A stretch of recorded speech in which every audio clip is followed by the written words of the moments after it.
ამიტომ საჭიროა ვირწმუნოთ, რომ ჩვენი სურვილი უკვე ასრულდა. შემდეგ მოდის მისი განხორციელება. მანამ სანამ შენ სურვილი აგიხდება. სურვილში მე არ გულისხმობ მანდამაინც მანქანის ყიდვას, თუმცა მანქანის ყიდვა შეიძლება. ან სურვილი.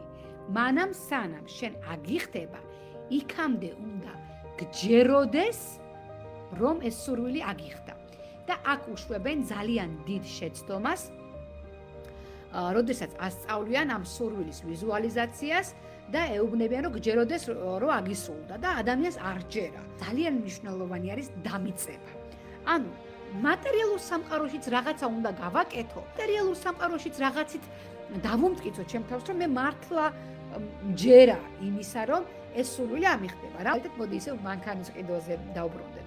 თუ თქვა თქვენი სურვილი და ოცნება არის მანქანის ყიდვა, გარდა იმისა, რომ ფანტაზიებში უნდა წარმოედგინოთ, რომელი მანქანა გინდათ, როგორი გინდათ, რანაირი საჭი აქვს ამ მანქანას, ხო? ამასთან ერთად შეგიძლიათ შეიძინოთ საკიდი, რომელსაც მანქანის გასაღებზე დაამაგრეთ. შეგიძლიათ შეიძინოთ მაგალითად სურნელი, რომელსაც მანქანაში დაკიდებთ.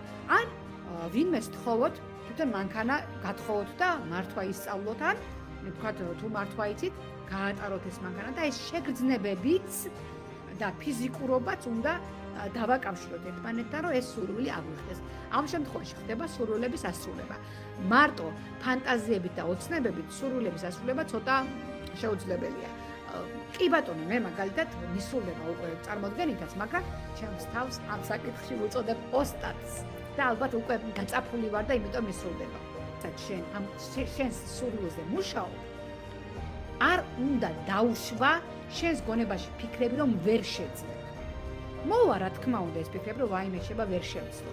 როგორც კი ეს ფიქრი მოვა, ეგრევე საპირისპიროს უმტკიცებ შენს თავს. რას ქვია ვერ შევძლებ? შევძლებ, გავაკეთებ. მე ძლიერი ვარ, მე სრულყოფილი ვარ. საკუთარ თავთან კომუნიკაცია ძალიან მნიშვნელოვანია. ჩვენს თავს უნდა დაველაპარაკოთ. მივცეთ ურთიერთობის საშუალება. ჩვენ ყველასთან გვაქვს ურთიერთობა საკუთარი თავის გარდა. მოვუსმინოთ, პასუხი გავცეთ, დავამშვიდოთ, დავაიმედოთ. ხო? ადრე ჩვენ გვეუბნებოდნენ, არ გამოგივა, ვერ შეძლებ, იმან გაჯობა, ის შენზე უკეთესია. ეს ესმოდა ჩვენს ყურებს. ახლა მოვასმენიოთ, რომ შენ შეძლებ, შენ ძლიერი ხარ, შენ გამოგივა. ანუ ეს მხარდაჭერა საკუთარი თავისთვის, ჩვენი შინაგანი ბავშვისთვის არის ძალიან მნიშვნელოვანი.